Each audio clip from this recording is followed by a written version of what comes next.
Bismillahirrahmanirrahim. Assalamualaikum warahmatullahi wabarakatuh. Salam Om Swastiastu, Namo Buddhaya, salam kebajikan, selamat sejahtera bagi kita semua. Salam guru penggerak.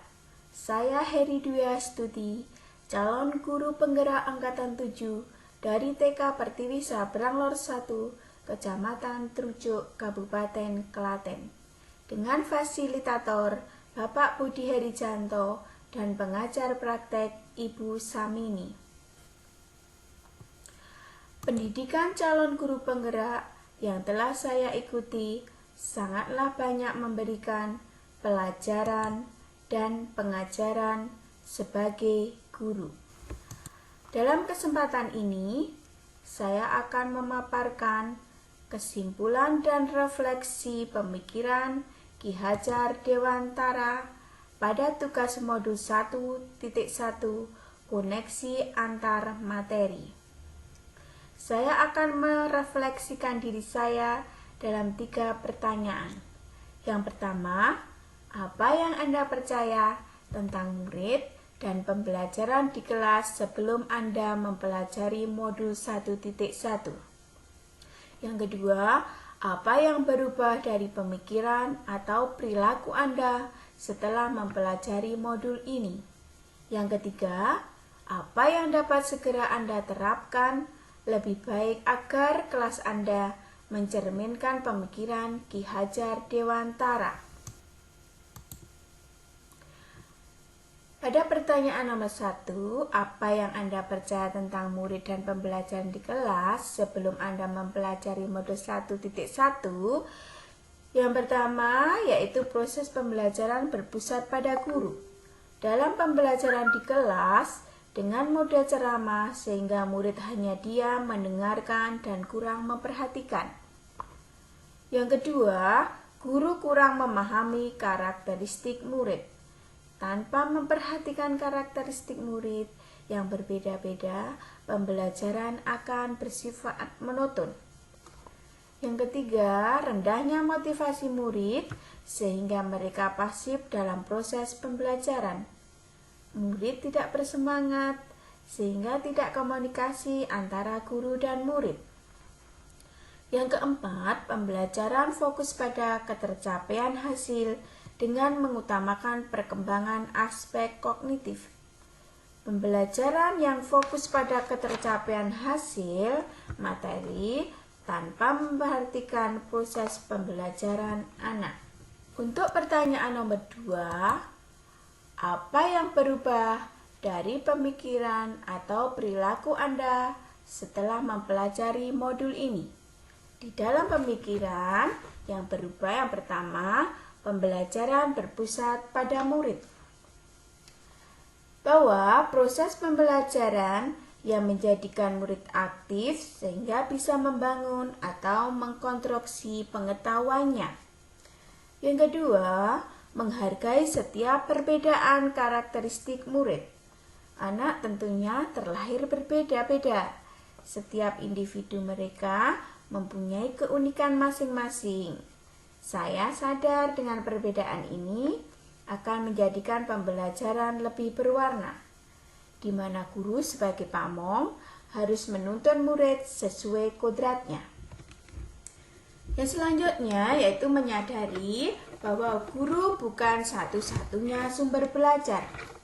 Apapun yang ada di sekitar kita bisa dijadikan sebagai sumber belajar murid. Murid bebas untuk memilih sumber belajar apa atau dari mana mereka akan belajar.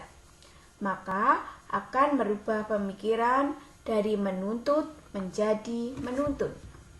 Dalam perubahan perilaku, yang pertama yaitu menciptakan pembelajaran yang menarik dan menyenangkan. Di sini guru menerapkan dengan metode pembelajaran yang menarik dan menyenangkan. Yang kedua yaitu memberikan kebebasan kepada murid belajar sesuai dengan minat, bakat, dan kreativitasnya masing-masing. Untuk selanjutnya, yang ketiga yaitu menuntun murid dalam mengembangkan potensi atau bakat yang dimiliki secara optimal sesuai dengan kodrat alam dan kodrat zaman. Melalui kegiatan, observasi, wawancara, dan pendekatan personel, guru akan tahu bakat, minat, dan potensi anak sehingga guru dapat mengoptimalkan potensi yang dimiliki anak. Pada pertanyaan yang ketiga, apa yang dapat segera Anda terapkan lebih baik agar kelas Anda mencerminkan pemikiran Ki Hajar Dewantara? Yang pertama, merancang dan melaksanakan pembelajaran yang interaktif dengan melibatkan murid sehingga mereka mendapatkan pembelajaran yang bermakna. Yang kedua, menerapkan konsep merdeka belajar, yaitu memberikan kebebasan kepada murid untuk bereksplorasi dalam menentukan belajar. Yang ketiga, pembelajaran yang mengutamakan budi pekerti. Melalui pembiasaan yang baik, akan saya teladankan pada murid agar anak menjadi pribadi yang baik. Yang keempat, menerapkan sistem AMONG, pendidikan yang menuntun bukan menuntut. Memberikan tuntunan dan menuntun agar anak tidak kehilangan arah dan membahayakan dirinya sendiri. Yang kelima, pembelajaran sesuai dengan kodrat alam dan kodrat zaman, yaitu mendidik sesuai kodrat alam yang dimiliki anak supaya mampu memberikan tuntunan dan perlakuan sesuai karakternya, sehingga pembelajaran lebih menyenangkan. Kemudian, tetap terbuka, selalu mengikuti perkembangan zaman yang ada, namun tidak bertentangan dengan nilai-nilai kemanusiaan dan sosial budaya yang ada. Pendidikan adalah menuntun anak sesuai minat dan bakatnya. Pendidikan sejatinya berhamba pada anak. Pendidikannya humoris dengan konsep sistem AMONG, memberi teladan, membangun motivasi, memberi dorongan, seperti semboyan Ki Hajar Dewantara, ing ngarsa sum tulodo, ing madya bangun karso, tutwuli handayani.